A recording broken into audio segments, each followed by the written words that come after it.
بسم اللہ الرحمن الرحیم۔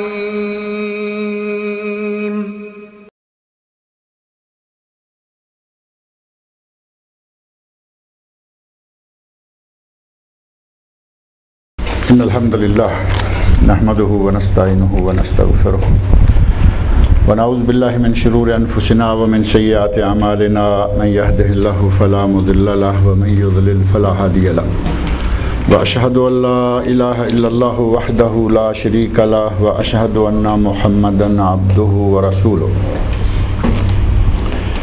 اما بعد فان خير الحديث كتاب الله وخير الهدي هدي محمد صلى الله عليه وسلم وشر الامور محدثاتها وكل محدثة بدعة وكل بدعة ضلالة وكل ضلالة في النار۔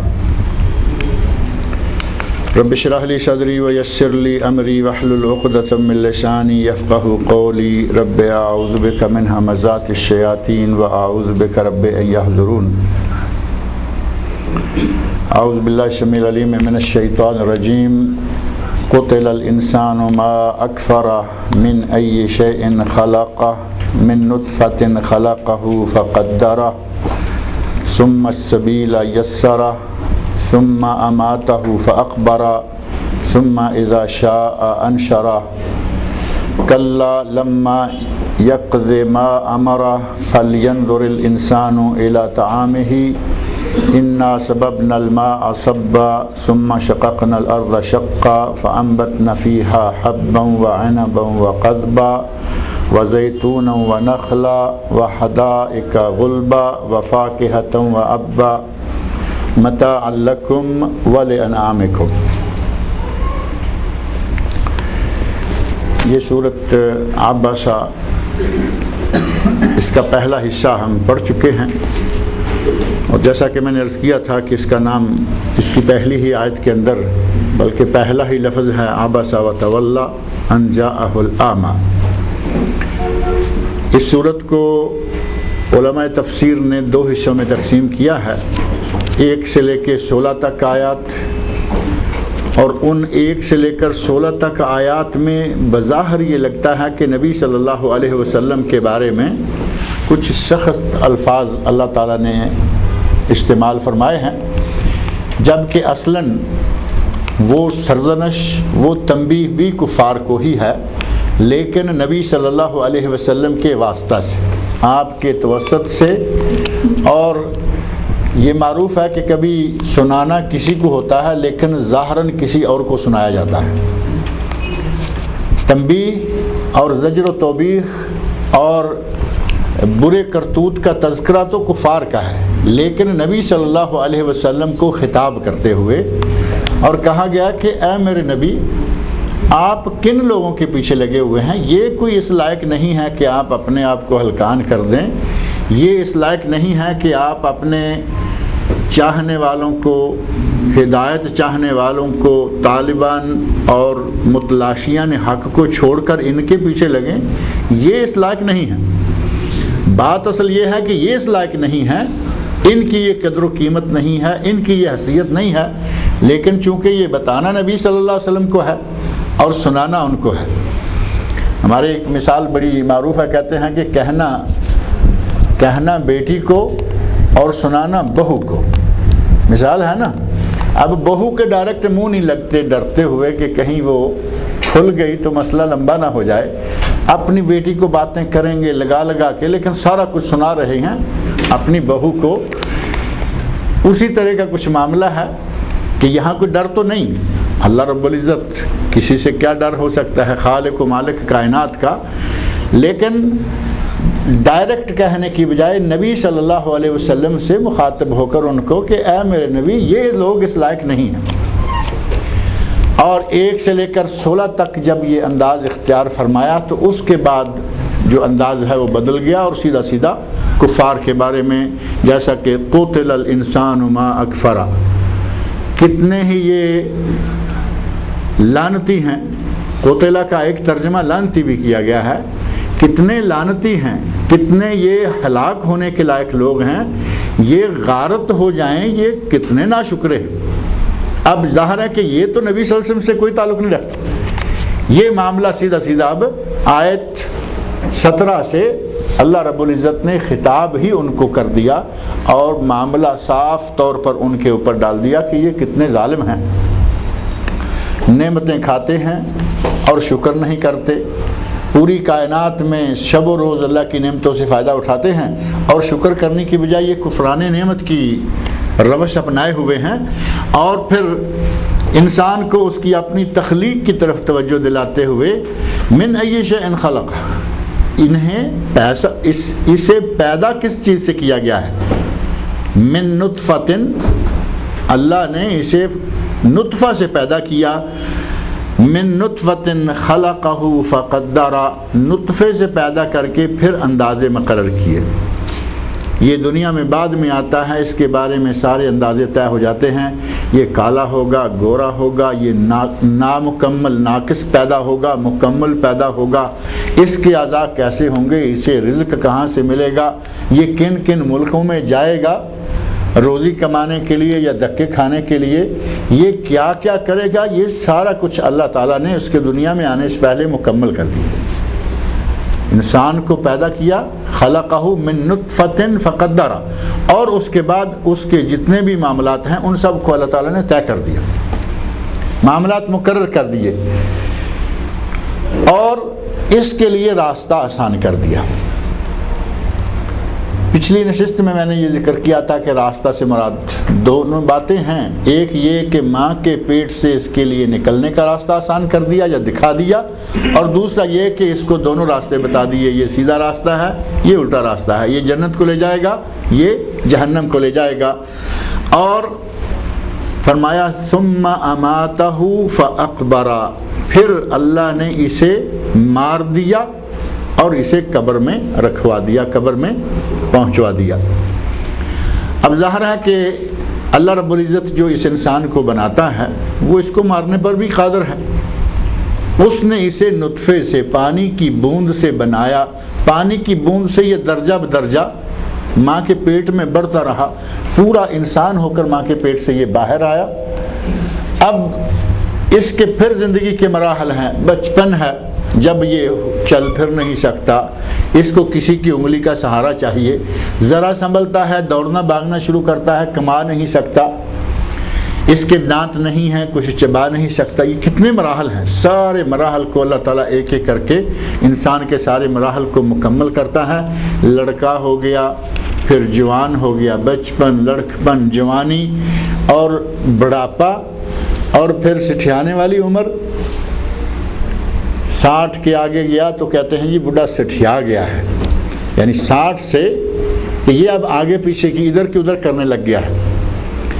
اور ایک دن میں ذکر کیا تھا شاید آپ کے یہاں کہ اللہ رب العزت کی قدرت دیکھیں کہ انسان کی زندگی کے مراحل میں یہ مرحلہ جو بھی بوڑھا ہوتا ہے اس کی زندگی میں آتا ہے کہ وہ 60 سے آگے گزرتا ہے۔ آپ کو انشاءاللہ کبھی کوئی صحیح معنوں میں دیندار اور اہل علم سٹھیایا ہوا نظر نہیں آئے گا۔ عالم ہو، دیندار ہو، مومن ہو اور نیک عمل اس کے ہوں، وہ بوڑھا ہو کر بھی ادھر ادھر کی باتیں نہیں کرے گا۔ علماء کرام کے بارے میں واقعات ملتے ہیں کہ آخر دم تک بالکل ان کے ہوش و حواس مکمل طور پر کام کر رہے ہوتے ہیں۔ یہ علم کی، عمل صالح کی برکت ہے، ورنہ اچھے بھلے دنیا دار لوگوں کو دیکھا کل تک بڑے ٹھیک ٹھاک تھے، ذرا عمر آگے بڑھی تو آگے کی پیچھے، پیچھے کی آگے کرنے لگ گئے، گھر والے شروع ہو جاتے ہیں، بہویں خاص طور پر کہنے لگتے ہیں کہ بڈھا اب سٹھیا گیا ہے، یعنی یہ آگے پیچھے کرنا شروع ہو گیا ہے، دیکھو یہ اب ہم سے ٹافیاں اور چاکلیٹ مانگ رہا ہے۔ وہ تو اللہ تعالیٰ کا نظام ہے، جس طرح بچہ ٹافیاں اور چاکلیٹ مانگتا ہے، بوڑھے کا دل و دماغ اللہ پھیر دیتا ہے۔ سورہ یاسین میں اللہ نے فرمایا وَمَن نُعَمِّرْهُ نُنَكِّسْهُ فِي الْخَلْقِ، جسے ہم عمر لمبی دیتے ہیں اسے لوٹا کر عادتیں بچپن والی دے دیتے ہیں۔ یہ تو ایک قدرتی فطرتی قاعدہ، لیکن آگے کی پیچھے کرنے لگ جائے، سٹھیا جائے، آدمی کا دماغ کام نہ کرے، اللہ رب العزت نے ایمان والوں اور اہل علم کو اس سے ہمیشہ محفوظ رکھا ہے۔ سارے مراحل گزر گئے، عقل کام کر رہی ہے یا نہیں کر رہی، جب تک اللہ نے چاہا وہ دنیا میں رہے گا، اور جب اللہ چاہے گا اس کو دنیا سے اٹھا لے گا۔ اس کے لیے وقت مقرر ہے۔ فَأَمَاتَهُ، یہ نہیں کہا کہ یہ مر جاتا ہے، اللہ نے فرمایا اللہ اسے مار دیتا ہے۔ نہ انسان کا مرنا اپنے ہاتھ میں ہے، نہ اس کا پیدا ہونا اس کے ہاتھ میں ہے۔ کیا انسان کا پیدا ہونا اپنے ہاتھ میں ہے؟ پیدا ہونا بھی اپنے ہاتھ میں نہیں۔ اگر پیدا ہونا اپنے ہاتھ میں ہو تو آدمی یہ سوچ کر پیدا ہو کہ مجھے کہاں پیدا ہونا چاہیے، اور پیدا ہونا اپنے ہاتھ میں ہو تو کم از کم انسان اپنے لیے کوئی اچھی سی خوبصورتی شکل ہی پہلے بتائے کہ یہ ماڈل چاہیے۔ پیدا ہونا بھی انسان کے ہاتھ میں نہیں اور مرنا بھی انسان کے ہاتھ میں نہیں۔ آدمی چاہے کہ میں ابھی مرنا نہیں چاہتا تو اس کی چاہت پوری نہیں ہو سکتی۔ اگر اس کا لکھا ہوا آ گیا تو اب وہ چاہتے چاہے جتنا بھی کرے، ڈاکٹر اکٹھے کر لے، دولتیں خرچ کر لے، جب اس کا وقت آ گیا اللہ کے فرشتے مقرر ہیں اس کی روح کھینچنے کے لیے، اب وہ نہ ایک گھڑی آگے اور نہ ایک گھڑی پیچھے، اس کی روح کو کوئی روک نہیں سکتا۔ اللہ کے فرشتے لینے کے لیے آ گئے۔ ہمارے تو کہتے ہیں نا کہ حضرت صاحب تو وہاں سے جا کے لے آئے تھے، وہ واقعہ آتا رہتا کبھی نہ کبھی بات میں، کہ 11ویں والی سرکار جو ہے وہ آدھ آسمان اور زمین کے جا کے اسرائیل سے کھینچ کے لے آئے تھے روحیں۔ اللہ نے قرآن میں فرمایا میرے فرشتے جب کسی کی روح نکالنے کے لیے پہنچ گئے، اب نہ وہ گھڑی آگے کریں گے نہ پیچھے، کوئی لمحہ بار ادھر سے ادھر نہیں ہو سکتا۔ جس کو جہاں مرنا ہے، جب مرنا ہے، جن حالات میں مرنا ہے، کوئی اسے روک نہیں سکتا، وہ اسی طرح ہوگا۔ بہت سارے ایسے واقعات ہیں کہ ایک آدمی حیرت ناک طریقے سے بچ گیا اور حیرت انداز طریقے سے اگلے ہی لمحات میں وہ مر گیا۔ یہاں سعودی عرب کے ایک عالم ہیں شیخ سعید، بہت ہی اچھے واعظ ہیں، بہت اچھے خطیب ہیں اور عالم بھی ہیں، پی ایچ ڈی بھی انہوں نے کر لیا، ڈاکٹر بھی ہو گئے ہیں۔ ایک تقریر میں وہ کہتے ہیں کہ آدمی 5ویں 6ٹھی 7ویں منزل پر کام کر رہا ہے۔ اب بظاہر واقعہ دیکھنے کو عام سا ہے، لیکن دیکھیں کہ اللہ نے جس کو جہاں جب جن لمحوں میں اور جس انداز سے مارنا ہے اسے آگے پیچھے نہیں ہو سکتا۔ 5ویں 7ویں منزل پر آدمی کام کر رہا ہے، وہاں سے گرا، یہ جو باہر لگائی ہوتی ہے گھوڑیاں ان پہ کام کر رہا ہے، پاؤں پھسلا، کچھ بھی ہوا، گرا اور ساری 7 منزلوں میں لکڑیوں کے اندر سے ہوتا ہوا صحیح سلامت زمین پہ آ کے بیٹھ گیا۔ بیٹھتے ہی دیکھا کہ میں تو ٹھیک ہوں، ٹانگیں وانگیں میرا سب جسم مکمل ہے، بڑا خوش ہوا۔ اس حادثے کو چیخو پکار سن کے ادھر ادھر سے بھی لوگ اکٹھے ہو گئے، وہ بلڈنگ کے لوگ بھی اکٹھے ہو گئے۔ کہتا ہے لو بھئی یہاں سے کوئی ہلے نہیں، میں اب تم سب کو پیپسی، 7 اپ، جوس، عصیر کچھ پلاتا ہوں۔ کتنی خوشی کی بات ہے، 7ویں منزل سے آدمی گرے اور صحیح سلامت بچ جائے۔ اب وہ کہتا ہے کہ کوئی یہاں سے ہلے نہیں، میں آپ کے لیے عصیر لے کے آتا ہوں۔ سڑک کے پار دکان ہے، ایسے جھٹکا مارا، سڑک پہ گیا، گاڑی آئی اور اس نے اس کے پرخچے اڑا دی۔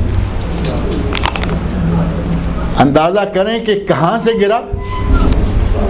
اب اگر وہ کسی بھی بہانے سیڑھیوں سے اتر کے آنا چاہتا تو اس کے لیے وقت چاہیے تھا، لیکن اس کی جو عمر تھی وہ ختم ہو چکی تھی، اس کے لیے لمحہ بھر تھا، لمحہ بھر میں وہاں سے لڑکا اور زمین پہ آ کے، موت زمین پہ آنی تھی، اوپر نہیں۔ اور جن لمحوں میں آنی تھی اس کے لیے سیڑھیوں کا استعمال اور اس کے لیے ممکن نہیں تھا۔ اللہ رب العزت نے وہ انتظام کیا کہ سر کے بل زمین پہ پھینکا، لیکن تندرست و توانا، اگلے ہی لمحے میں، چونکہ اس کی موت گاڑی کے نیچے آ کے لکھی ہوئی تھی، گاڑی آئی سب پر کھے اٹھا کے رکھی۔ اللہ رب العزت نے جس کی موت جس انداز سے رکھی ہے، جس کی موت جہاں رکھی ہے اور جس کی موت جب رکھی ہے، اس کے علاوہ کوئی اس میں ہیر پھیر آگے پیچھے نہیں کر سکتا۔ فرمایا ثم اماتہ فاقبرہ، پھر اللہ نے اسے مارا اور اسے قبر میں پہنچایا۔ اب قبر کا معاملہ جو ہے وہ اللہ رب العزت کو جیسی قبر کسی کے لیے منظور ہے، کسی کا مٹی کے اندر مٹی کے پیٹ میں قبر ہے، کسی کی قبر پانی کے اندر اور مچھلی کے پیٹ میں قبر ہے، کسی کی قبر آگ کے جلاؤ میں جل کر راکھ ہو جانا ہے، اور کسی کو پرندے نوچ کر کھا جاتے ہیں۔ لیکن مرنے والے کو اللہ رب العزت اس دنیا سے اٹھاتا ہے اور اس کو جس انداز کی قبر بھی میسر ہوگی وہ اللہ نے پہلے لکھ رکھا ہے کہ یہ ڈوب کر مرے گا، یہ جل کر مرے گا، اسے کوئی درندہ چیر پھاڑ کے کھا جائے گا، یا طبی موت بیمار ہو کر یا طبی تو موت مرے گا، اور اس کو اس کی جو نارمل عام قبر ہے اس قبر میں دفن کیا جائے گا۔ اللہ رب العزت نے یہ بھی ساری باتیں طے کر رکھی، اور اس سے بھی کوئی آدمی نہیں انکار سکتا میں ڈوب کر نہیں مروں گا۔ کیا ایسا ممکن ہے؟ میں ڈوب کر نہیں مروں۔ لوگ نہانے کے لیے بڑے شوق سے جاتے ہیں، ڈوبنے کے لیے تو نہیں جاتے نا۔ ہاں یہاں سے لوگ نکلتے ہیں ہاف مون کے لیے، تو گھر سے نکلتے ہوئے ان کا 100 برس کا سامان ہوتا ہے، آج جائیں گے ذرا کھیلیں گے کودیں گے نہائیں گے ہنسیں گے یہ کریں گے وہ کریں گے، وہ لاش اٹھا کے گھر میں لائی جاتی ہے۔ یہ کسی کے بس میں نہیں ہے کہ وہ اپنی موت کا طریقہ مقرر کر سکے یا موت کا وقت مقرر کر سکے۔ یہ ساری چیزیں اللہ رب العزت نے مقرر کر رکھی ہیں۔ وَمَا ثُمَّ أَمَاتَهُ فَأَقْبَرَهُ، پھر اللہ نے اسے مار دیا، اسے موت دے دی، اور پھر وہ قبر میں دفن کر دیا گیا، اسے قبر میں دفن کر دیا۔ ثُمَّ إِذَا شَاءَ أَنشَرَهُ، اور پھر جب اللہ چاہے گا اسے اٹھا لے گا۔ اب اگر مر کے قبر میں جانے کے بعد معاملہ ختم ہو جائے تو یہ بھی اللہ کے انصاف کے خلاف جاتا ہے، کیونکہ کوئی بھی آدمی مر گیا اور بات ختم ہو گئی، دنیا میں فاسق تھا، فاجر تھا، مومن تھا، نیک تھا، بدکار تھا، مرے اور سارے مر کے ختم ہو گئے، تو یہ نیکوں کو نیکی کیا ملی اور بدکار کو فاجر کو اس کا کیا بدلہ ملا؟ اللہ رب العزت نے اپنے انصاف کے ساتھ وہ وقت وہ دن مقرر کر رکھا ہے کہ جس نے دنیا میں جس طرح کا عمل کیا اس کو اسی طرح کا بدلہ دوں گا، اس کے لیے میں سب کو اٹھاؤں گا۔ لہٰذا اللہ جب چاہے گا سب لوگوں کو قبروں سے اٹھا لے گا، اور اس کے لیے سور پھونکنے والا اللہ رب العزت نے فرشتہ مقرر کر کے بٹھا رکھا ہے۔ ایک سور پھونکے گا اور بڑی زوردار آواز آئے گی، آگے فَإِذَا جَاءَتِ الصَّاخَّةُ آیت 33 میں آ رہا ہے کہ جب کانوں کو پھاڑ دینے والی آواز آئے گی، اور یہ آواز کس کی ہوگی؟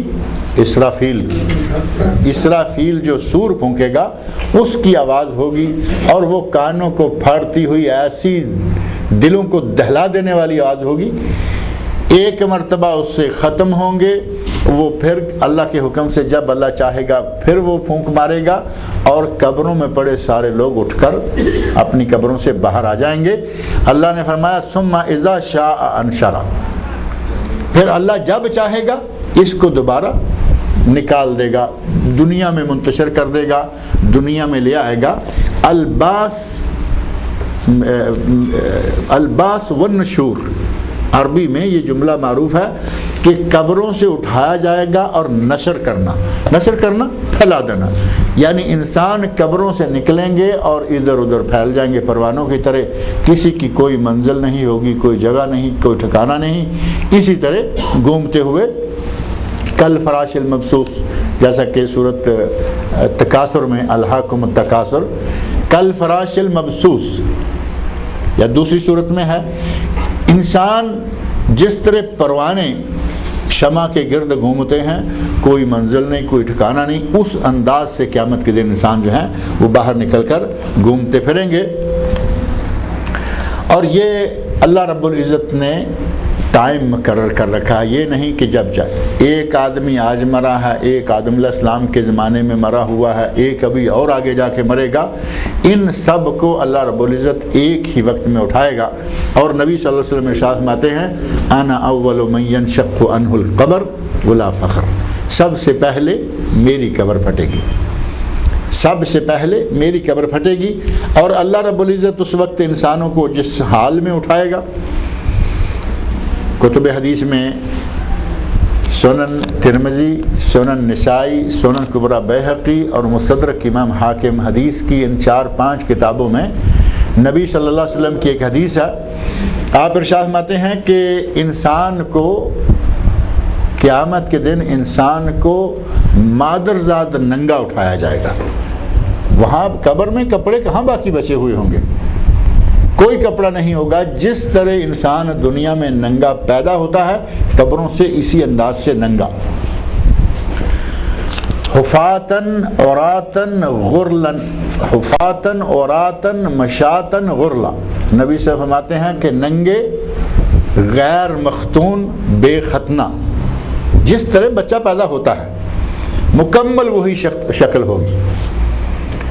ام المومنین نبی صلی اللہ علیہ وسلم کی بیوی، بعض روایات میں ہے کہ حضرت عائشہ رضی اللہ عنہا تھی، بعض دیگر روایات سے پتہ چلتا ہے کہ حضرت عائشہ رضی اللہ عنہا نہیں بلکہ حضرت سودا رضی اللہ عنہا تھی۔ مختلف حدیث کی روایات موجود ہیں، اور بعض روایات میں ہے کہ کوئی عورت آپ کی بیویوں میں سے کوئی بیوی تھی۔ جب یہ بات سنی تو بڑا تعجب ہوا کہ سارے لوگ ننگے ہوں گے، ایک میدان ہوگا، ایک ہی جگہ سارے ہوں گے، تو یہ کیسے ہوگا؟ تو پوچھتی ہیں کہ کیا لوگ ایک دوسرے کا سطر دیکھ رہے ہوں گے اس طرح؟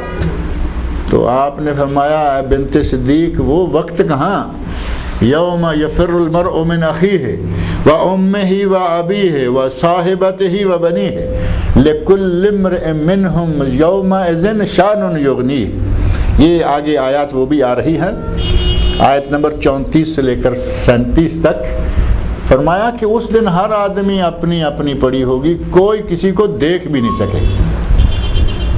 باپ بیٹے سے بھاگ رہا ہے، بیٹا باپ سے بھاگ رہا ہے، شوہر بیوی سے، بیوی شوہر سے، جو بڑے قریبی رشتے ہیں کوئی وہاں رشتہ نہیں ہوگا، کوئی کسی کے قریب نہیں لگے گا، اور وہ کہاں کسی کو کوئی دیکھے گا؟ اللہ رب العزت جب چاہے گا تو وہ سب کو دوبارہ زندہ کر دے گا۔ کلا لما یقض ما امرا، ہرگز نہیں اللہ نے انسان کو جو چیزیں، جن چیزوں کا حکم دے رکھا تھا اس نے ان کاموں کو پورا نہیں کیا۔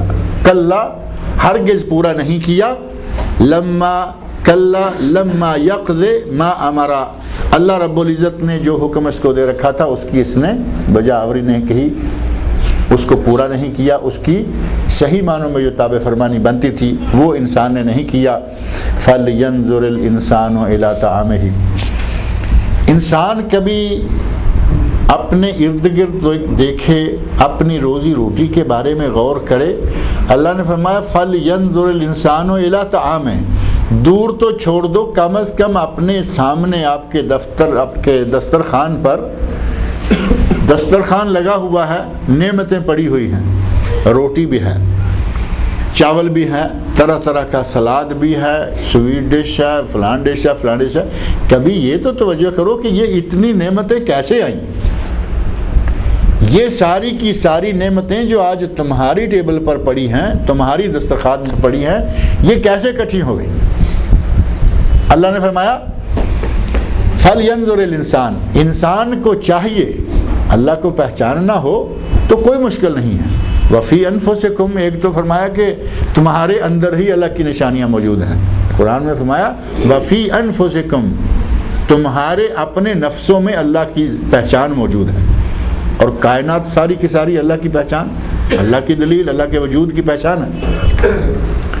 فرمایا فَلْيَنْظُرِ الْإِنسَانُ إِلَىٰ طَعَامِهِ، انسان کو چاہیے کہ وہ دیکھے اس کا کھانا کس طرح مہیا کیا جاتا ہے۔ اللہ نے فرمایا انا صببنا الماء صبا، ہم نے پانی برسایا، ہم نے آسمان سے پانی برسایا۔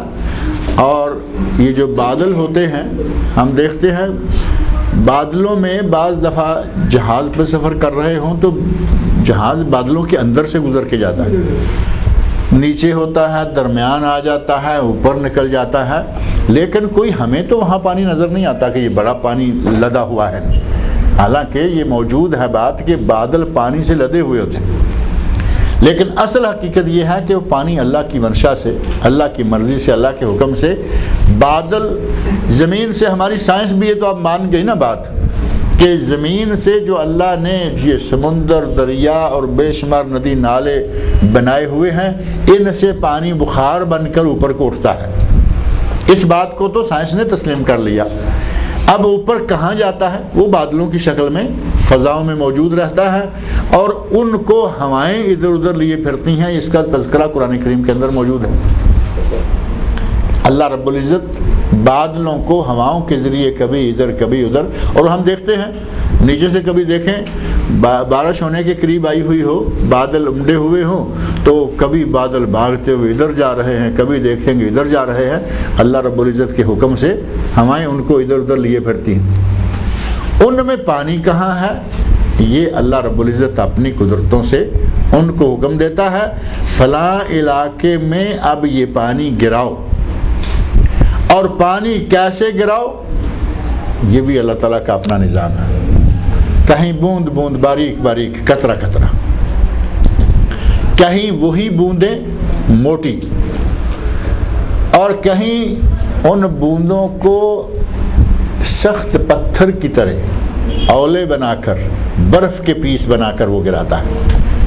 انہی بارشوں سے اللہ چاہتا ہے تو انسان کے لیے نعمتیں بنا دیتا ہے، اور جب انہی بارشوں کو تھوڑا زیادہ کر دے،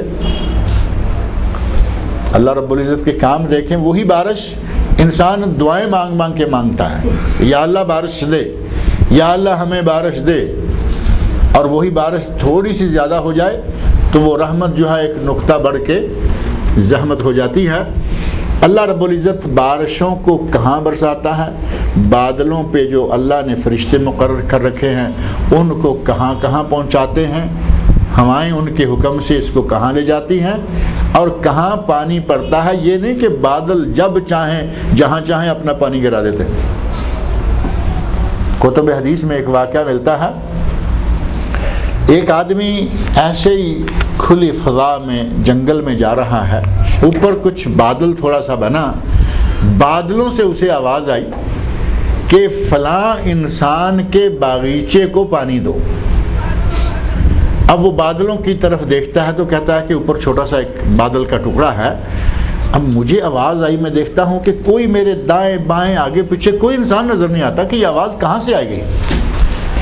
میں نے سوچا کہ دیکھوں یہ جو حکم ہو رہا ہے کہ بادلوں فلاں انسان کے جا کے باغیچے میں پانی دو یا اس کے کھیت میں پانی دو، آج میں دیکھوں تو یہ کہاں جاتا ہے۔ اب بادل آپ محسوس کر سکتے ہیں، کتنے تیز تو نہیں ہوتے، چل رہے ہیں، اگر کوئی ایسی چھوٹی بدلی جا رہی ہے آپ اس کے نیچے نیچے چلنا شروع کریں تو پہنچ جائیں گے۔ وہ انسان کہہ رہا ہے کہ میں بھی بادل کے نیچے دیکھتا ہوا چلنا شروع ہو گیا۔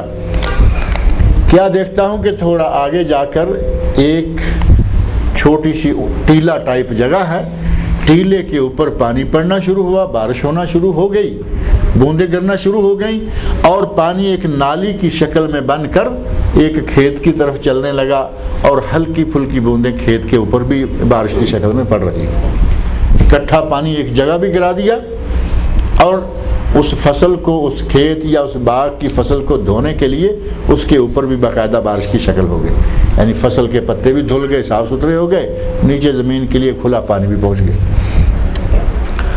میں اس آدمی کو جو اس باغیچے میں کام کر رہا ہے، یہ واقعہ کتب حدیث میں موجود ہے، میں اسے پوچھتا ہوں کہ تیرا نام کیا ہے؟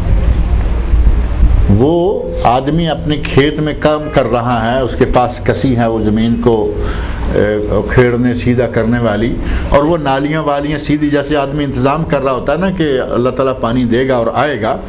تو اسے پوچھا کہ یہ تمہارے پاس یہ پانی کے ذریعے، اس نے کہا پانی آئے گا، پانی اللہ تعالیٰ بھیجے گا، تمہارا نام کیا ہے؟ وہ کہتے ہیں کہ تم مجھے میرا نام کیوں پوچھ رہے ہو؟ تو وہ آدمی کہتا ہے کہ میں نے اس طرح سنا ہے کہ آسمان سے، بادلوں سے آواز آ رہی ہے اور ایک نام لیا گیا کہ اس کے کھیت کو جا کے پانی پلاؤ۔ میں یہ پوچھنا چاہتا ہوں کہ تمہارا نام کیا ہے؟ کیا یہ وہی نام ہے جو میں نے سنا ہے، یا کوئی اور نام ہے اور یہ کہیں اور جانے والے ہیں؟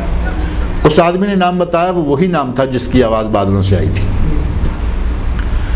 تو اس سے پوچھا کہ کیا وجہ ہے، اتنا اہتمام تیرے لیے اللہ نے کر رکھا ہے کہ تو یہاں اپنی کھیتی باڑی کی نالیاں سیدھی کر رہا ہے، اللہ کہیں سے بادلوں کو حکم دے رہا ہے، وہ چل کے تیرے لیے آ رہے ہیں، تیری کھیتی تیرے باغ کو شراب کرنے والے ہیں، آخر تو کیا چیز ہے؟ آدمی کو تعجب ہوتا ہے کہ یہ کیا بات ہے، اتنا اہتمام، اللہ نے اتنا انتظام کرا رکھا ہے کہ اس کی باغیچے کو یا اس کے کھیتوں کو پانی پلانے کے لیے باقاعدہ آرڈر دیا گیا اور بادل آ رہے ہیں۔ وہ آدمی کہتا ہے کہ میں کچھ بھی نہیں ہوں، میں عام سا انسان۔ اب ظاہر ہے کہ اسے معلوم ہے عام سے انسان کے لیے مجھے ایسے بات نظر نہ آتی، کوئی خاص بات ہے۔ بالآخر جب اس نے اصرار کیا تو آدمی نے کہا بات دراصل یہ ہے کہ اللہ رب العزت کے فضل سے ان کھیتوں کو پانی ملتا ہے. میں جو میری محنت ہوتی ہے کھیتی باڑی کرنے کی وہ کر دیتا ہوں، ہل چلا دیا، کسی یا جو بھی لوہے کے چھوٹے چھوٹے اوزار کسانوں کے ہوتے ہیں میں وہ کر کے بیج ڈال دیتا ہوں. اب اس بیج کو اگانے کے لیے، اس کو بڑھانے کے لیے، اس کی کونپلوں کو دھونے کے لیے اللہ آسمان سے میرے لیے پانی بھیجتا رہتا ہے، اور یہ کام اللہ کرتا ہے. اور میں اس کے لیے یہ کرتا ہوں کہ میں جیسے ہی فصل کاٹتا ہوں، باغ کا پھل اتارتا ہوں، پودوں سے پھل اتارتا ہوں یا زمین سے فصل کو کاٹتا ہوں، غلہ نکالتا ہوں، اس کے 3 حصے کر دیتا ہوں.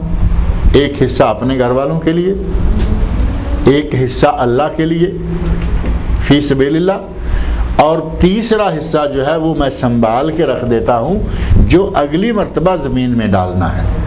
یعنی زمین میں بیج ڈالنے کے لیے ایک حصہ نکال کے رکھ دیتا ہوں، ایک حصہ میں اپنے بچوں کو کھلا دیتا ہوں، ایک حصہ میں اللہ کی راہ میں تقسیم کر دیتا ہوں.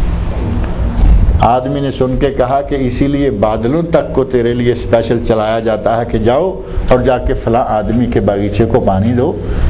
اللہ رب العزت نے آسمان سے پانی نازل کرنے کے لیے انتظام کر رکھا ہے، اور اس کے لیے یہ تو کوئی ناممکن بات نہیں ہے نا کہ اتنے لوگوں کے کھیت ہیں تو کیسے. اللہ کے تو فرشتے اتنے ہیں، اللہ کے کام کن فیکون سے ہوتے ہیں. یہ ہمارے لیے سوچنا بھی اللہ کی شان کے منافی ہوتا ہے کہ کیسے ہوگا.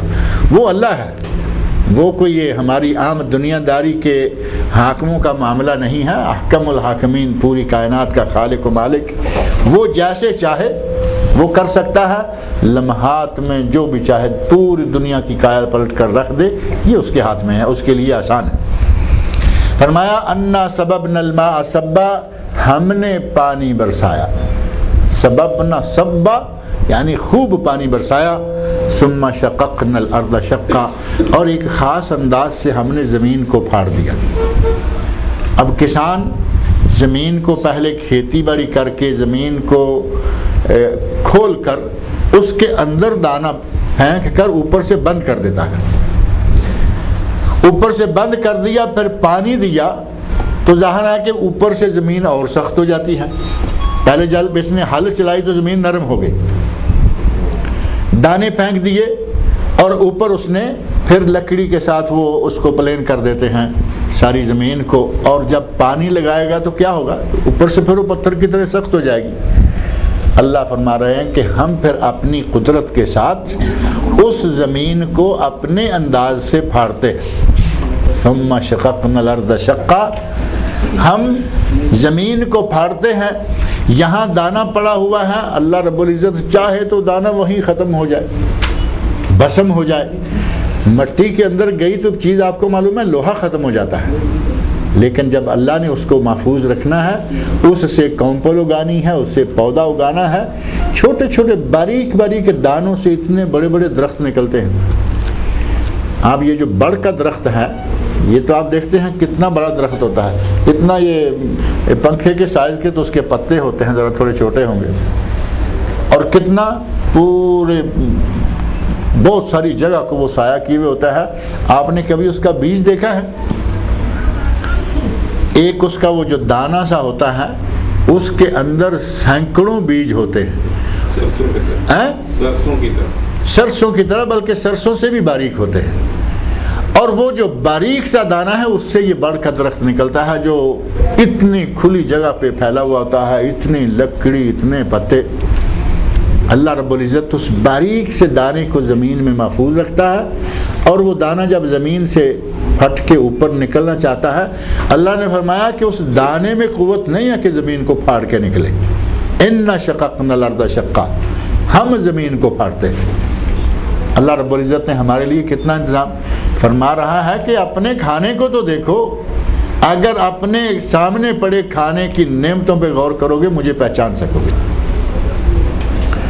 انا سببنا الماء سبا، ہم نے آسمان سے بادلوں سے پانی برسایا، خوب پانی برسانا.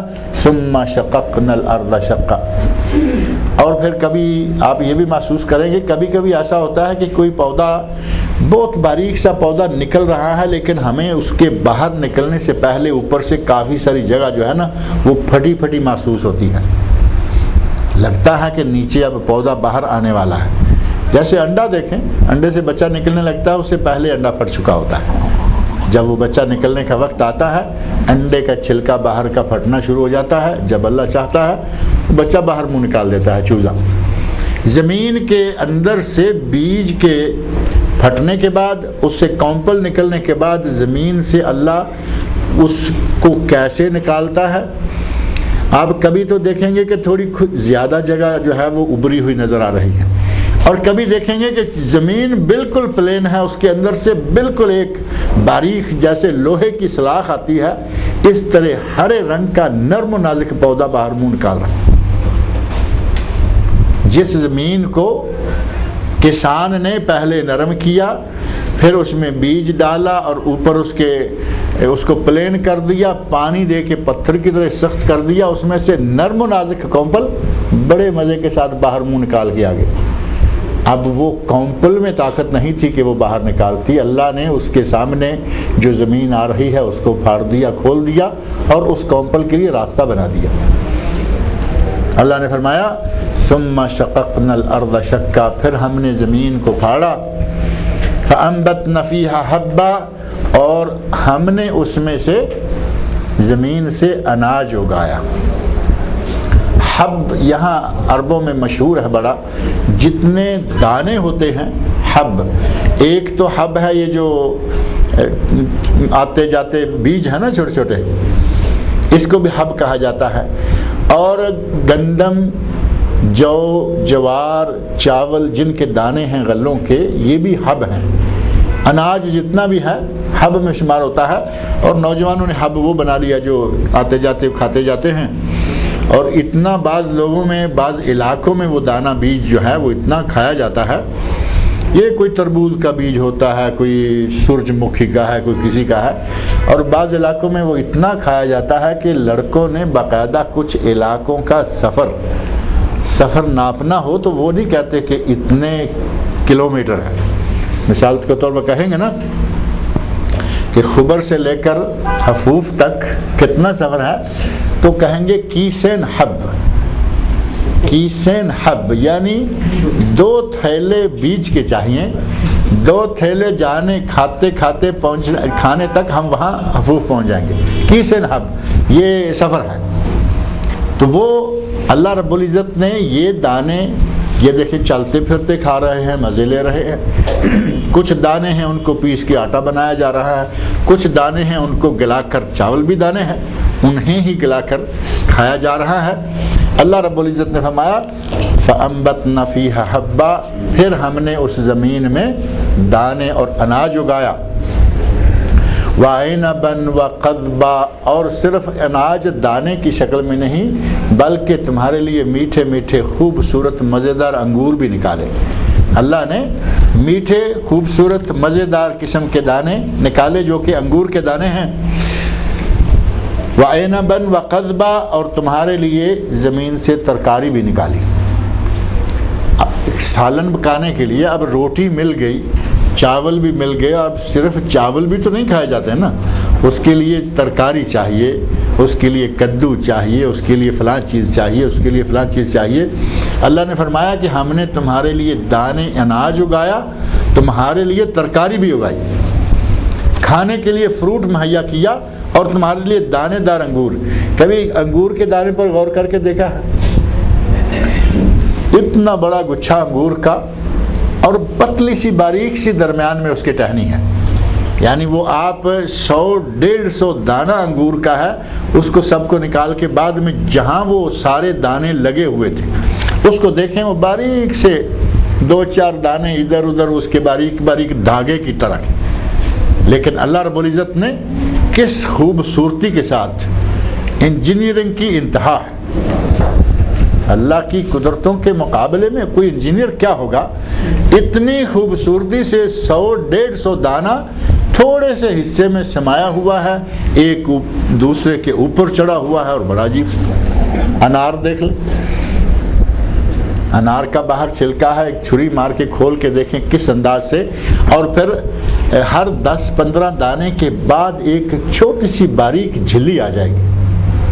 اللہ کی قدرتوں کو کہاں کہاں دیکھیں، اللہ کا وجود اللہ کی قدرت، اس کے وجود کے دلائل انسان کے سامنے بے شمار، لیکن نہ پہچانے تو بات الگ ہے۔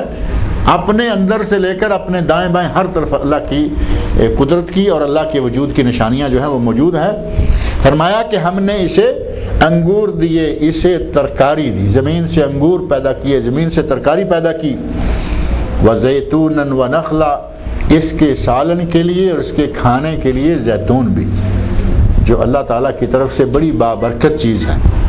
زیتون دانے کی شکل میں کھائیں، گٹھلی سمیت کھائیں، اور آج کل گٹھلی نکال کر اس کی جگہ گاجر ڈالی ہوئی ہوتی ہے، وہ بھی دیکھا ہے نا۔ زیتون کے دانے کو کارخانوں میں اس کے ساتھ کیا کیا گیمیں ہوتی ہیں، اس کی گٹھلی نکال دیتے ہیں اور گٹھلی کی جگہ دانا۔ اور یہ زیتون کے ساتھ ہی نہیں، یہی آپریشن جو ہے کھجور کا بھی کیا جاتا ہے۔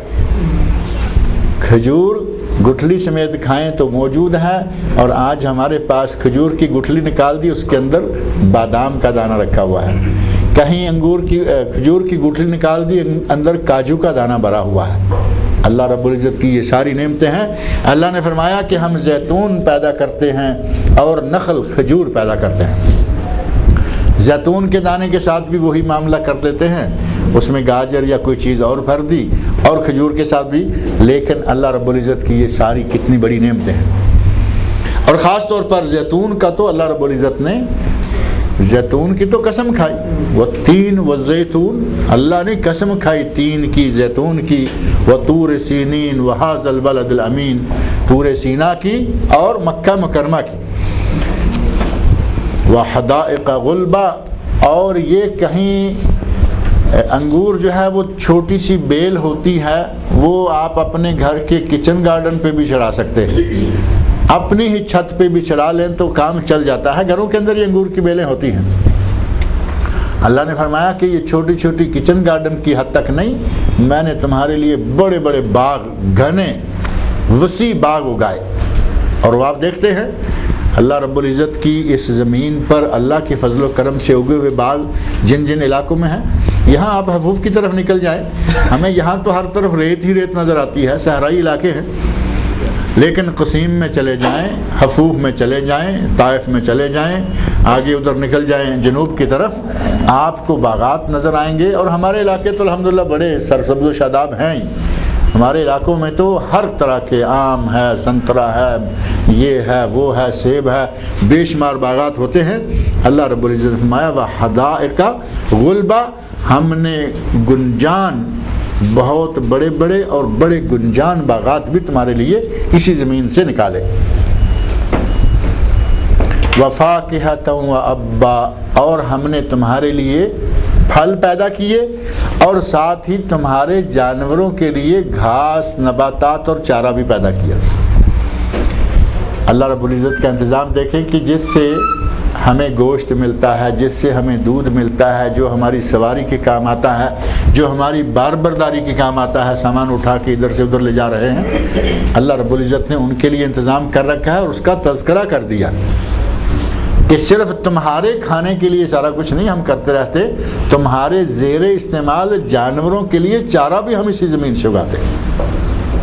فرمایا کہ ہم نے تمہارے لیے میوے، فاکہہ، تمہارے لیے پھل، فروٹ، میوہ اس زمین سے پیدا کیا، اور تمہارے جانوروں کے لیے ہم نے چارہ بھی اگایا۔ متاعا لکم ولانعامکم، تمہارے لیے یہ ساری نعمتیں ہیں، تمہارے جانوروں کے لیے بھی ہیں، تم بھی کھاؤ، تمہارے جانور بھی کھائیں۔ اور جب اللہ رب العزت کسی علاقے میں کسی نعمت کی فراوانی کر دیتا ہے تو آپ دیکھتے ہیں کہ بعض علاقوں میں جانور جو ہیں وہ پھل بھی کھاتے ہیں، جانور پھل بھی کھاتے ہیں، اچھی اچھی چیزیں جو انسان خود کھا رہا ہوتا ہے، ذرا تھوڑی میلی ہو گئی، یہ ہو گیا، وہ ہو گیا، یہ جانوروں کو ڈال دو۔ اللہ نے فرمایا کہ یہ ساری کی ساری نعمتیں ہم نے تمہارے لیے پیدا کی ہیں، کبھی تم نے دیکھا نہیں کہ یہ جو سارا کچھ پیدا کر کے تمہارے سامنے مہیا کرتا ہے اس کے بھی تم پر کوئی حق ہے یا نہیں؟ اللہ اشارہ یہ دینا چاہتا ہے کہ ہر وقت کھاتے ہی رہتے ہو، اور جس کا کھاتے ہو کم از کم اس کا بھی تو گن گایا کرو۔ دنیا داری ہم نے مثالیں بنا رکھی ہیں جس کا کھاؤ اسی کے گن گاؤ، اور جو اصل دینے والا ہے، جو اصل خالق ہے، جو اصل ان تمام نعمتوں کو مہیا کرنے والا ہے، اس کا گن گانے کے لیے تمہیں وقت ہی نہیں ملتا۔ جس کا کھاؤ اس کے گن گاؤ، جو دنیا میں یہ نعمتیں پیدا کرتا ہے، دنیا کو یہ نعمتیں مہیا کرتا ہے، دنیا کے لیے جس نے یہ پھل فروٹ یہ ساری چیزیں بنائی ہیں، اس کا بھی تو ذکر ہونا چاہیے، اس کے بھی تو گن گانے کا معنی کیا ہے؟ تعریف کرنا، اس کی بھی تعریفیں ہونا چاہیے، اور اسی کا نام پھر شکر ہوگا، اور شکر کریں گے تو اللہ اپنی نعمتوں کو زیادہ کر دے۔ وَلَا إِن شَكَرْتُمْ لَأَزِيدَنَّكُمْ، اگر تم شکر کرو گے ہم نعمتوں میں اضافہ کر دیں گے، زیادہ کر دیں گے۔ فَإِذَا جَاءَتِ الصَّاخَّةُ، جب کانوں کو پھاڑ دینے والی آواز آ جائے گی۔ نعمتوں کا تذکرہ کر دیا کہ ان نعمتوں میں بھی ہمارے وجود کی دلیلیں موجود ہیں، ہمارے وجود کے نشانات اور آیات موجود ہیں، اور پھر فرمایا کہ دنیا سے ان نعمتوں کو استعمال کرتے کرتے قبر میں جاؤ گے، اور ایک عرصہ تک قبر میں پڑے رہو گے، برزخ کی زندگی گزارو گے، اور برزخ کی زندگی کے سلسلہ میں اللہ رب العزت نے جو نیک لوگ ہیں ان کی قبر کو وسعت دینا، ان کی قبر کے اندر نعمتیں مہیا کرنا، اور ان کی قبر میں جنت کی طرف سے ایک راستہ کھول دینا۔ اور اس کے برعکس جو دوسرا ہے، مجرم ہے، گناہگار ہے، اللہ کا نافرمان ہے، وہ بھی قبر میں پڑا ہے، اس کے لیے اللہ رب العزت جہنم کی طرف سے گرم ہوائیں، بدبوئیں، عذاب اور مختلف قسم کے تکلیف دہ مناظر، اللہ رب العزت دونوں کو قبر کی زندگی سے ہی یہ سلسلہ شروع کر دے گا۔ جب اصل وقت آئے گا دوبارہ اٹھانے کا، فرمایا فَإِذَا جَاءَتِ الصَّاخَّةُ، جب کانوں کو پھاڑ دینے والی، کانوں کو بہرا کر دینے والی آواز زوردار جب ہو جائے، انسان کی یہ کانوں کی سماعت جو ہے اس کی بھی ایک حد ہے۔ اگر کوئی آواز اس حد تک نہ پہنچے تو کانوں کو پہنچتی تو یہ دھیمی آواز جو ہے، اور اگر ضرورت سے زیادہ پہنچ جائے تو وہ تکلیف دہ شروع ہو جاتی ہے۔ اللہ نے فرمایا کہ ایک آواز آئے گی جو کانوں کو بہرا کر دینے والی، کانوں کو بہت ہی تکلیف دہ ہوگی، وہ آواز آئے گی جو اللہ رب العزت کے حکم سے اسرافیل علیہ السلام اس کے مقرر فرشتے وہ آواز دیں گے، سور پھونکیں گے، اس کی آواز آئے گی۔ اور وہ کون سا دن ہوگا جس کی طرف میں نے پہلے اشارہ کیا ہے، وہ آیات یہاں اب آ گئی ہیں، یوم یفر المرء من اخیہ، یہ وہ دن ہوگا جس دن آدمی اپنے بھائی سے بھاگ رہا ہوگا۔ اس دنیا میں ہم اپنے بھائی کے لیے بڑا کچھ کرتے ہیں، میرا بھائی ہے اس کا ویزا بھیجنا ہے، یہ میرا بھائی آ گیا ہے اس کے لیے کام تلاش کرنا ہے، یہ میرا بھائی آ گیا ہے اس کے بچے منگوانے ہیں۔ آدمی سارا اپنے بھائیوں کے لیے، ہر کسی کے لیے یہ ایک رشتہ ہے، ایک تعلق ہے۔ قیامت کا دن ہوگا، اللہ فرما رہے ہیں کہ کوئی بھائی کسی بھائی کی طرف نہیں دیکھے گا، پہلا نام ہی بھائی کا لیا، یوم یفر المرء من اخیہ، جس دن انسان اپنے بھائی سے بھاگ جائے گا۔ یہ نہیں کہ بڑا چھوٹے سے بھاگ جائے گا یا چھوٹا بڑے سے بھاگ جائے گا، ہر بھائی دوسرے بھائی سے بھاگ جائے گا، کوئی کسی کے قریب نہیں لے، کوئی کسی کا رشتہ نہیں نظر آئے گا، کوئی کسی سے پیار نظر نہیں آئے گا۔ اور آگے باقی رشتہ داروں سے کا ذکر کرنے سے پہلے عرض کر دوں کہ وہاں بھائی کا بھائی سے بھاگنا کیوں ہوگا؟ بعض علماء نے ذکر کیا ہے کہ اس کی مختلف شکلیں ہیں۔ ایک یہ کہ انسان دنیا میں بھائیوں کے لیے، بہنوں کے لیے، بیوی کے لیے، بچوں کے لیے بڑے پاپڑ بیلتا ہے، الٹے سیدھے کام کرتا ہے، اور جب مرتا ہے تو اسے پتہ چلتا ہے کہ میرے تو کوئی کام ہی نہیں آیا۔ مرنے پر تو کوئی کسی کے کام نہیں آتا نا۔ نبی صلی اللہ علیہ وسلم ارشاد فرماتے ہیں حدیث میں کہ آدمی مرتا ہے تو قبر تک تین چیزیں جاتی ہیں، مال بھی جاتا ہے، رشتہ دار بھی جاتے ہیں، مال بھی، اعمال بھی، اقارب بھی، اور ساتھ کیا رہ جاتا ہے؟ ایک چیز، صرف اعمال رہ جاتے ہیں، مال بھی واپس اور عیال بھی واپس۔ نہ رشتہ دار کو ساتھ وہاں قبر میں پڑنے کے لیے تیار ہے۔ مرنے والوں کے ساتھ کون مرتا ہے؟ دو چیزیں واپس، وہاں صرف ایک چیز رہ جاتی ہے، اور وہ چیز ہے انسان کا اپنا عمل۔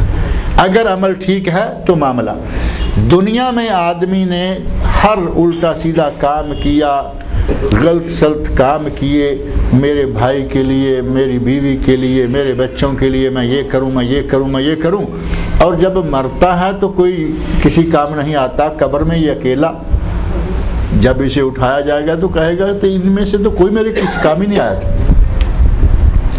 ایک چیز یہ کہ چونکہ کوئی کسی کے کام نہیں آیا ہوگا لہذا وہ ایک دوسرے سے بھاگیں گے، اور دوسرا یہ کہ میں ان لوگوں کے لیے دنیا میں جو بھی کرتا رہا، اب مجھے اپنی مصیبت بنی ہوئی ہے، کہیں اب میرے لیے کوئی تعاون کی درخواست نہ دے دے، تعاون کا مطالبہ نہ کر دے، وہ بھاگتا ہے ایک دوسرے سے۔ بیوی شوہر سے بھاگتی ہے کہ میں دنیا میں اس کی مانی تھی، بہت مانی تھی، اب نہیں، شوہر میں نے بڑے لاڈ پیار دیکھے تھے، اب نہیں، کیونکہ ہر کسی کو اپنی پڑی ہوئی ہو۔ میدان محشر میں نبی صلی اللہ علیہ وسلم ارشاد آتے ہیں نا کہ وہاں ہر کسی کا ایک ہی کلمہ ہوگا، یا رب نفسی، یا رب سلم نفسی، سلم نفسی، اے اللہ مجھے بچا دے، اے اللہ مجھے معاف کر دے، اے اللہ مجھے محفوظ کر دے۔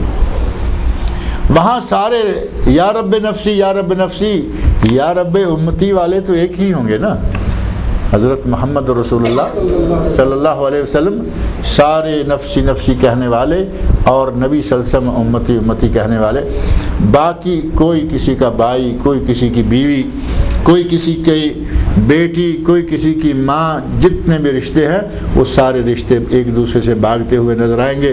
کہیں یہ نہ ہو کہ ابھی مجھے پکڑ لے کہ میرا یہ کام کرو، یا یہ کہ ان میں سے کوئی میرے کہیں کام نہیں آیا تھا، آج میں اس کی طرف توجہ نہیں دوں گا۔ فرمایا یوم یفر المرء من اخیہ، اس دن آدمی اپنے بھائی سے بھاگے گا، وَأُمِّهِ وَأَبِيهِ، ماں باپ سے بڑھ کر کوئی رشتہ دنیا میں نہیں ہے، لیکن محشر کے میدان میں کوئی ماں باپ کا رشتہ سامنے نہیں آئے گا۔ وہاں آدمی اپنے ماں باپ سے بھی بھاگ جائے گا۔ من امہ و ابیہ، ماں کا نام پہلے لیا، جو سب سے زیادہ، ماں باپ میں سے بھی سب سے زیادہ شفقت جو ہے وہ ماں میں ہوتی ہے، اور ماں کے حقوق اللہ رب العزت نے، نبی صلی اللہ علیہ وسلم نے زیادہ بیان فرمائے، لیکن قیامت کا دن ہوگا ماں سے بھی بھاگ جائے گا۔ اور ماں سے ذرا کم درجے والا دوسرا رشتہ باپ کا ہے، باپ سے بھی بھاگ جائے گا، نہ ماں کے پاس ٹکے گا نہ باپ کے پاس ٹکے گا، وَصَاحِبَتِهِ، اور بیوی سے بھی بھاگ جائے گا۔ دنیا میں تو ظاہر ہے کہ آدمی بیوی بیوی کرتے کرتے اپنی عاقبت بھی برباد کر لیتا ہے کہ بیوی کے بینگل لانے ہیں، بیوی کے لیے ہار سٹ لینا، بیوی کے لیے یہ لینا ہے، اس کے لیے ادھر سے ادھر سے جیسا کیسا پیسہ اکٹھا کر کے اپنی بیوی کو راضی کرنے کے لیے آدمی جہنم کمانے کے لیے بھاگتا پھرتا ہے۔ لیکن جب محشر کا میدان ہوگا تو اللہ نے فرمایا کہ یہ بیوی سے بھی بھاگ جائے گا۔ جس کے لیے یہ دنیا سے ادھر ادھر سے ہاتھ مار مار کے اکٹھا کرتا رہا، قیامت کے دن یہ اس کا بھی نہیں رہے گا، اس سے بھی بھاگ جائے گا۔ وَبَنِيهِ، اور اپنی اولاد سے بھی۔ اولاد کے لیے انسان کیا کچھ نہیں کرتا، اولاد کے لیے آدمی اپنی زندگی داؤ پہ لگا دیتا ہے، اولاد کے لیے آدمی اپنا دین، اپنا ایمان تک۔ بہت لوگ ایسے ہیں جو اولاد کی خاطر، پیٹ کی خاطر کہیں گے، اولاد کی خاطر، لیکن ہوتا اصل میں پیٹ کی خاطر ہے، اولاد بھی پیٹ کا حصہ ہے۔ پیٹ کی خاطر لوگ اپنا ایمان بھی بیچ دیتے ہیں، اور بہت سارے لوگ آج کل ہمارے پاکستان، انڈیا میں تو پیٹ کی خاطر ایمان بیچنے والے بیٹھے ہوئے ہیں۔ لوگوں کو دین کے نام پر دھوکے دیے جا رہے ہیں، دین کے نام پر اپنا ایمان بیچا جا رہا ہے صرف روٹی کمانے کے لیے، اور ہم اس دنیا میں ہوتے ہوئے اولاد کی خاطر ایمان بیچ دیں گے، اپنا آرام جو ہے وہ قربان کر دیں گے، ہر کام کر دیں گے، قیامت کے دن آدمی اپنی اولاد سے بھی بھاگ جائے گا۔ اللہ نے فرمایا کہ کوئی رشتہ، بھائی، ماں، باپ، بیوی اور اولاد، سب سے آدمی بھاگ جائے گا۔ لِكُلِّ امْرِئٍ مِّنْهُمْ يَوْمَئِذٍ شَأْنٌ يُغْنِيهِ، کیا محشر کے میدان میں ہر آدمی ایسی حالت میں مبتلا ہوگا کہ اسے کوئی، کسی کے ساتھ کوئی تعلق نہیں رہے گا۔ کسی کے ساتھ اس کا کوئی تعلق نہیں ہوگا، بلکہ وہ سب کو بلا دے گا۔ وہ ایسی حالت میں ہوگا کہ وہ اپنی حالت میں ہی، اپنے آپ میں ہی ہوگا کہ اب میرا کیا بنے گا۔ اسے دوسروں سے وہ حالت جو ہے وہ بے نیاز کر دے گی، دوسروں کے لیے وہ کہے گا، وہاں وہ اصل موقع ہوگا تجھے پڑھائی کیا پڑی، وہ کہے گا میں اپنی میں پڑا ہوا ہوں، میں کسی کا کیا کروں، وہاں کوئی کسی کے کام نہیں آئے گا۔ یہی وہ آیت ہے جو نبی اکرم صلی اللہ علیہ وسلم نے اپنی بیوی نے جب یہ پوچھا کہ یا رسول اللہ لوگ سارے ننگے ہوں گے، ایک دوسرے کو دیکھیں گے، تو آپ نے فرمایا اس دن کوئی کسی کو دیکھ نہیں پائے گا، ہر کسی کو اپنی ہی پڑی ہوئی ہوگی۔ وجوہ یومئذ مسفرہ، محشر کے میدان میں کچھ چہرے چمکدار ہوں گے، دمک رہے ہوں گے، چہروں پر سرخی ہوگی، چہروں پر رونق ہوگی۔ اور چہرے پر رونق کب ہوتی ہے؟ جب آدمی اندر سے مطمئن ہو، دل سکون میں ہو، آدمی جو ہے وہ مکمل طور پر خوش ہو۔ محشر کے میدان میں کچھ چہرے چمک دمک رہے ہوں گے، اور وہ چہرے چمک دمک والے کن کے ہوں گے؟ جو دنیا میں کچھ کر کے گئے ہیں اس دن کے لیے، جنہوں نے اپنی آخرت کے لیے کچھ بھیجا ہوا ہے۔ وہاں ان کو قبر میں بھی اللہ رب العزت نے آرام مہیا کیا ہوا ہوگا، اور محشر کے میدان میں بھی اٹھیں گے تو ان کے چہروں پہ چمک ہوگی، سکون ہوگا، وقار ہوگا، گھبراہٹ اور پریشانی نہیں ہوگی۔ پریشانی میں آدمی کا منہ جو ہے وہ سوکھنا، میلا ہونا اور بالآخر کالا ہونا شروع ہو جاتا ہے۔ اللہ کا نظام ہے، یہ وہی خون ہے چل رہا ہے، رنگ اور ہے، اور یہی خون پریشانی میں اندر سے کالا ہونا شروع ہو جاتا ہے، ساتھ ہی وہ چہرے پہ بھی اس کی تاریکی یا اس کی سیاہی جو ہے وہ پڑنا شروع ہو جاتی ہے۔ اللہ نے فرمایا وجوہ یومئذ مسفرہ، اس محشر کے میدان میں کچھ چہرے چمک دمک رہے ہوں گے، روشن ہوں گے۔ فجر کی نماز کو نبی اکرم صلی اللہ علیہ وسلم کبھی روشنی زیادہ کر کے پڑھتے تھے، کبھی تو وہاں بھی لفظ اسفار ہے، اسفار الفجر، روشن، فجر کو ذرا روشن کر کے، یعنی زیادہ اندھیرے میں نہیں، غلس میں نہیں، بلکہ تھوڑی روشنی آ جانے کے بعد نماز پڑھ۔ وہاں فجر کی روشنی چمک ہے، اور یہاں وہی اسفار چہروں کے لیے، چہرے چمکدار ہوں گے، خوبصورت ہو جائیں گے۔ ضاحکۃ مستبشرہ، وہ چہرے ہنس رہے ہوں گے۔ اب اگر آدمی دل سے پریشان ہو یا کوئی خطرہ سامنے نظر آ رہا ہو تو ہنسی نکلتی ہے۔ ہنسی آدمی کی تب پھوٹتی ہے جب آدمی اندر سے خوش ہو، اسے کوئی اچھی چیز نظر آ رہی ہو تو پھر کہتے ہیں نا کہ اب تو تمہارے دل میں لڈو پھوٹ رہے ہیں۔ دل میں لڈو صرف اس وقت پھوٹتے ہیں جب کوئی خوشخبری، جب کوئی اچھی چیز سامنے نظر آ رہی ہو۔ اللہ نے فرمایا کہ اپنے عملوں کے نتیجہ میں کچھ لوگوں کے چہرے جو ہیں وہ چمک دمک رہے ہوں گے۔ ضاحکہ، وہ لوگ مسکرا بھی نہیں بلکہ ہنس رہے ہوں گے۔ مستبشرہ، اور حشاش بشاش ہوں گے۔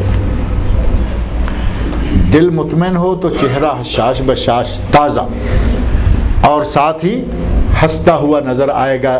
چہرے پہ کہتے ہیں نا کہ اس کے چہرے پہ ہمیشہ مسکراہٹ کھیلتی رہتی ہے، اس سے بھی اللہ نے فرمایا آگے قدم کہ وہ ہنستا ہوا نظر آئے گا۔ یہ نیک عملوں والا، اور اس کے ساتھ ہی اللہ نے دوسرا چہرہ بھی بتا دیا، وَوُجُوهُ يَوْمَئِذٍ عَلَيْهَا غَبَرَةٌ، کچھ چہرے وہ ہوں گے جو غبار آلود ہوں گے، چہروں پر غبار پڑا ہوا ہوگا، دھول پڑی ہوئی ہوگی۔ ترہقھا قطرہ، صرف غبار کے ساتھ میلے میلے نظر نہیں آئیں گے بلکہ ان پر سیاہی چھا رہی ہوگی، یعنی منہ کالے ہو رہے ہوں گے، اپنے عملوں کے نتیجہ میں گھبرائے ہوئے، ڈرے ہوئے، دل کے اندر دہشت چھائی ہوئی، اور اس کا اثر جو ہے ان کے چہروں پر بھی سامنے آیا ہوا ہوگا۔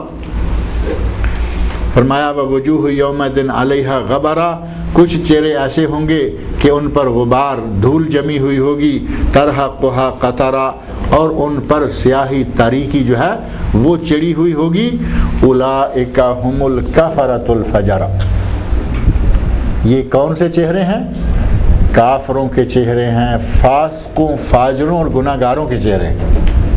فاجر جو ہے وہ مسلمان ہوتا ہے، یہ بھی ذہن میں رکھیں کہ یہ کچھ صرف کافروں کے چہرے نہیں ہوں گے، مسلمان گناہ گاروں کے، مسلمان فاسقوں کے، مسلمان فاجروں کے۔ اللہ نے فرمایا فجرا، یہ کافروں کے چہرے ہوں گے جن پہ سیاہی چڑھ رہی ہوگی، دھول جمی ہوگی، گرد و غبار ہوگا، غبار آلود ہوں گے، اور کافروں کے ساتھ ساتھ مسلمان گناہ گاروں کے، جن کے گناہ اتنے ہوں گے کہ وہ سیدھے جنت میں نہیں جا سکیں گے، بلکہ پہلے انہیں ادھر سے جھٹکا دیکھنا پڑے گا۔ اللہ رب العزت ہمیں اس جھٹکے سے محفوظ رکھے۔ اللہ رب العزت ہمیں قرآن کریم پڑھنے، سمجھنے اور اس کے احکام پر عمل کرنے کی توفیق عطا فرمائے۔ دو سوال بھی ہیں، ایک تو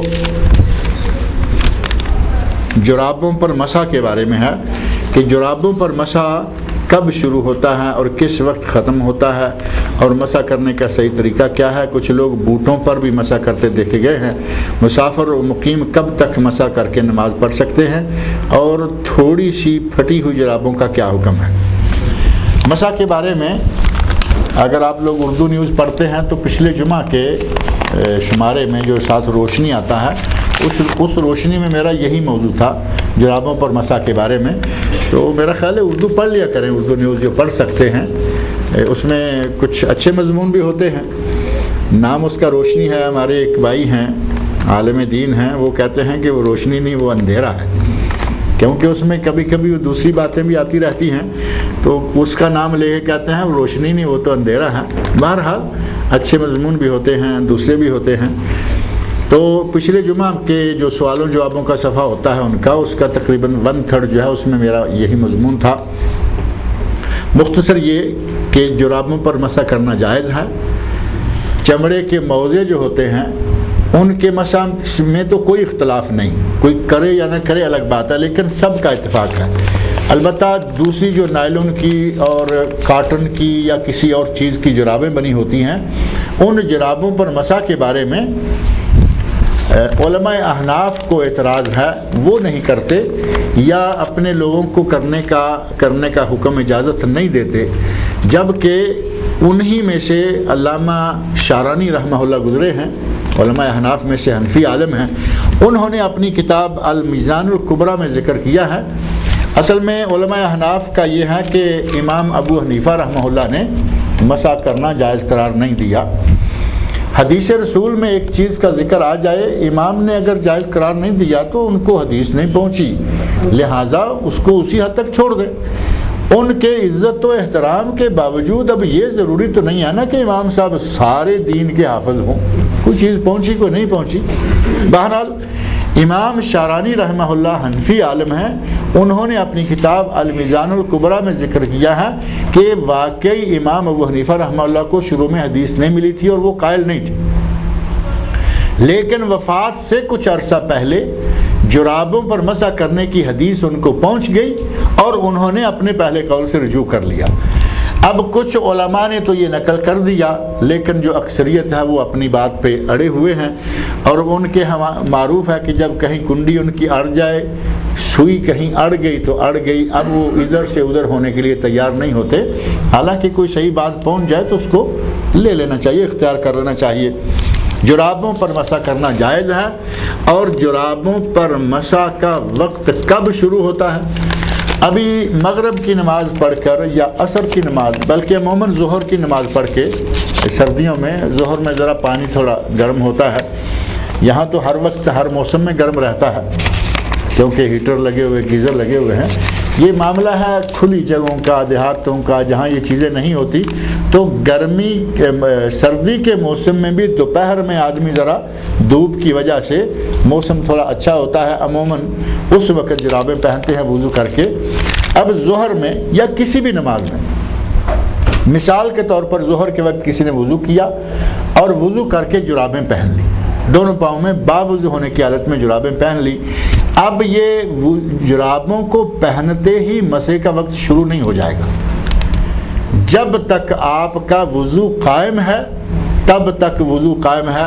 آپ نے ظہر کو وضو کیا، قرآن کریم پڑھتے رہے، مسجد میں بیٹھے رہے، کسی بھی کام میں لگے رہے، آپ کا وضو بحال رہا اور وہ عصر تک بحال رہا، مغرب تک بحال رہا، مغرب کے لیے آپ کا وضو ٹوٹا، آپ نے وضو نئے سرے سے کیا، اب آپ کی جرابوں کا مسح علماء کی ایک جماعت کا کہنا ہے کہ اب سے شروع ہوگا، اگلے دن کی مغرب تک آپ اپنے پاؤں پہ مسح کر سکتے ہیں۔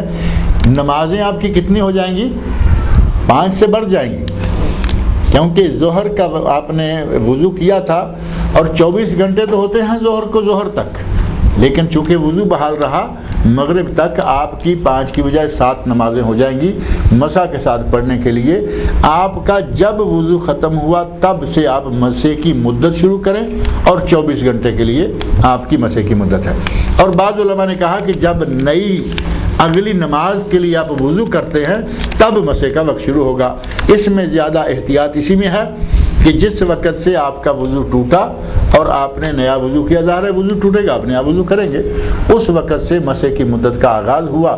مقیم کے لیے 24 گھنٹے 1 دن اور 1 رات، اور مسافر کے لیے 72 گھنٹے 3 دن اور 3 راتیں مسح کا جو وقت ہے۔ طریقہ یہ ہے کہ آپ نے جب وضو کر کے جرابیں پہنی ہوئی ہیں، موزے پہنے ہوئے ہیں، اگلی مرتبہ جب آپ وضو کرنے لگیں گے تو اپنے گیلے ہاتھ کی انگلیاں پاؤں کی انگلیوں سے لے کے ایسے اوپر کو کھینچ دیں، یعنی پنڈلی کی طرف اوپر سے، نیچے دائیں بائیں کچھ بھی ہاتھ لگانے کی یا انگلیاں پھیرنے کی، نہ گیلا ہاتھ مارنے کی کوئی ضرورت نہیں ہے۔ کئی لوگوں کو دیکھا گیا ہے کہ وہ باقاعدہ پورے پاؤں کو ہی چاروں طرف سے ایسے کر رہے ہوتے ہیں، پہلے یہ کیا پھر ایسے کیا پھر ایسے کیا، وہ یوں لگتا ہے کہ یہ اندر تک شاید پانی پہنچا کے رہیں گے۔ مسح کا معنی ہی یہ ہے کہ ایک رمز ہے، ایسے آپ گیلی انگلیوں سے ہاتھ اوپر کھینچ دیں، آپ کا مسح جو ہے وہ ہو گیا۔ اور کچھ لوگوں کو دیکھا گیا ہے کہ بوٹوں کے اوپر بھی مسح کرتے ہیں۔ یہ بوٹوں کے اوپر کا مسح جو ہے نا وہ حدیث شریف میں وارد نہیں ہوا، میری نظر میں ایسی کوئی حدیث نہیں گزری کہ بوٹوں کے اوپر بھی مسح کیا جائے۔ وہ سر اور پگڑی اور کچھ سر اور پگڑی وہ ایک الگ مسح ہے جو سر کے مسح کے تعلق رکھتا ہے، یہ بوٹوں والا مسح جو ہے یہ میری نظر سے نہیں گزرا۔ مقیم اور مسافر کب تک کریں؟ کہتے ہیں کہ تھوڑی سی پھٹی ہوئی جرابوں پر مسح کا کیا حکم ہے؟ اگر جراب تھوڑی سی پھٹی ہوئی ہے، معمولی یعنی انگلی کا کچھ حصہ نظر آ رہا ہے، کہیں ایڑی سے کچھ حصہ نظر آ رہا ہے، اگر تو پلاسٹک کی جرابیں ہیں تو آپ کو معلوم ہے کہ تھوڑا سا کھلا، تھوڑے ہی عرصہ میں وہ کھل جائے گی، اس میں تو احتیاط یہ ہے کہ اس کو چھوڑ دیں۔ لیکن اگر کوئی ایسا مٹیریل ہے کہ وہ سوراخ چھوٹا ہی رہتا ہے، اگر معمولی سا سوراخ ہے تو انشاءاللہ اس میں کوئی حرج نہیں ہے، لیکن اگر پوری ایڑی باہر نکلی ہوئی ہے، آپ نے کہا کہ چلے ایڑی تو جوتے میں رہے گی، اوپر کا حصہ تو جرابوں نے ڈھانپا ہوا ہے، اگر ایسے زیادہ پھٹ گئی ہے تو اس کو چھوڑ دیں، اس پہ مسح کرنا پھر صحیح نہیں ہوگا۔ درود شریف کو نہیں، ایک بار صرف دھونا 3 بار ہے، وہ بھی 1 بار دھونا جائز ہے، 1 بار دھونا جائز ہے، 2 بار بہتر، 3 بار مکمل۔ درود شریف کو کس طرح پڑھنا چاہیے؟ جیسے الصلاۃ والسلام علیک یا رسول اللہ یا حبیب اللہ یا نبی اللہ۔ درود ابراہیمی کے علاوہ کیا ایسے درود پڑھنا صحیح ہے یا نہیں ہے؟ درود ابراہیمی افضل ترین درود ہے۔ اگر تو نبی صلی اللہ علیہ وسلم کو راضی کرنے کے لیے، اللہ کو راضی کرنے کے لیے درود پڑھنا ہے تو جو سب سے اچھا سیغہ وہ پڑھنا چاہیے، وہ یہی ہے جو امر کے سیغے کے ساتھ آپ نے فرمایا قولوا اللہم صلی علی محمد، آگے پورا درود۔ اور اگر کسی اور کو راضی کرنا ہے یا اپنا گلا صاف کرنا، کچھ اپنے الگ الگ ٹارگٹ ہے نا سب کے، سپیکر کے سامنے کھڑے ہو گئے تو گلا صاف کرنے کے لیے بھی ایک سلسلہ ہوتا ہے کہ اذان کہنے سے پہلے ذرا تھوڑا سا آہستہ، پھر تھوڑا آہستہ الصلاۃ والسلام علیکہ، دیکھتے دیکھتے چڑھتے چڑھتے وہ پوری لے پہ آ جاتے ہیں، 2 4 6 مرتبہ یہ کہا اور پھر اذان شروع کر دی۔ اگر تو گلا صاف کرنا ہے تو جس سے چاہے کرتے رہے، یہ وقت ہی اس درود کا نہیں ہے، اذان سے پہلے یہ درود کا وقت نہیں۔ حضرت ابو محذورہ، حضرت بلال رضی اللہ عنہما نبی صلی اللہ علیہ وسلم کے مؤذنین اذان کہا کرتے تھے، وہ اذان سے پہلے درود نہیں پڑھا کرتے تھے، اگر پڑھا گیا ہوتا تو لکھا ہوا آتا۔ اذان کے الفاظ آ گئے اقامت کے الفاظ آ گئے، نماز پوری کے الفاظ آ گئے، اگر یہاں درود بھی ہوتا تو پڑھا گیا ہوتا اور باقاعدہ کتابوں میں ذکر ہوتا. یہ ہم نے اپنا گلا صاف کرنے کے لیے بنا لیا ہے. اس سے ہمارے بھائیوں کو گریز کرنا چاہیے. اگر ثابت ہوتا تو ہم بھی کہتے اور ہم بھی اس پہ عمل کرتے اور اپنے لوگوں سے کرواتے. لہٰذا اذان سے پہلے درود پڑھنا جائز نہیں ہے، ثابت نہیں ہے. اور درود ابراہیمی صحیح تر ہے، افضل ہے. اور درود ابراہیمی کے بھی 2 3 4 سیغے ہیں. جو معروف سیغہ ہمارے یہاں چلتا ہے وہ ٹھیک ہے. درود کے سیغے اور بھی ہیں. درود شریف جو ہے وہ صرف اللہم صلی اللہ محمد وعلی آل محمد والا نہیں، اور سیغے بھی ہیں. اور کم از کم 9 سیغے، کم از کم 9 سیغے صحیح سند کے ساتھ ثابت جو ہے وہ علامہ محمد ناصر الدین البانی رحمۃ اللہ علیہ نے اپنی کتاب صفت صلاۃ النبی، جو اردو میں نماز نبوی کے نام سے چھپ چکی ہے، پاکستان میں بھی انڈیا میں بھی. ایک ڈاکٹر شفیق الرحمان کی ہے جو ریاض سے چھپی ہے، اور ایک انڈیا سے اور پاکستان سے نماز نبوی کے نام سے. مولانا عبد الباری فتح اللہ یہ ہندوستان کے عالم ہیں، انہوں نے ہندوستان سے ترجمہ کر کے اس کو چھاپا ہے. اور پاکستان سے مولانا محمد صادق صاحب ہمارے استاد ہیں، اللہ تعالیٰ ان کی مغفرت کرے، وہ فوت ہو چکے ہیں، انہوں نے اردو ترجمہ کیا تھا. اور ہندوستان والے صاحب جو ہیں وہ ماشاءاللہ جوان آدمی ہیں، عالم آدمی ہیں. وہ پہلے یو اے میں رہتے تھے، ابھی حال ہی میں پتہ چلا کہ وہ ہندوستان چلے گئے ہیں. تو یہ جو کتاب ہے صفت صلاۃ النبی صلی اللہ علیہ وسلم من التکبیر الی التسلیم کأنک تراہ، حضرت علامہ رحمہ اللہ نے، علامہ البانی نے نام رکھا صفت صلاۃ النبی من التکبیر الی التسلیم کأنک تراہ.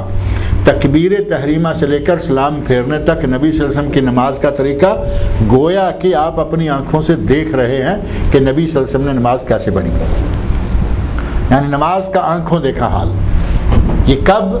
صحیح احادیث کی روشنی میں صحیح و مسنون کیفیت نقل کی جائے تو وہ پھر ایسے ہی ہوگا جیسے آدمی اپنی آنکھوں سے دیکھ رہا. یہ بہترین کتاب جو ہے پاک و ہند میں موجود ہے. اس میں علامہ البانی رحمۃ اللہ علیہ نے 9 کے قریب درود شریف کے صحیح سند سے ثابت سیغے ذکر کیے ہیں. ان میں سے کوئی بھی پڑھ لیں، کوئی حرج نہیں، لیکن بہتر یہ ہے کہ اللہم صلی اللہ محمد پر کفایت کیا جائے زیادہ تر.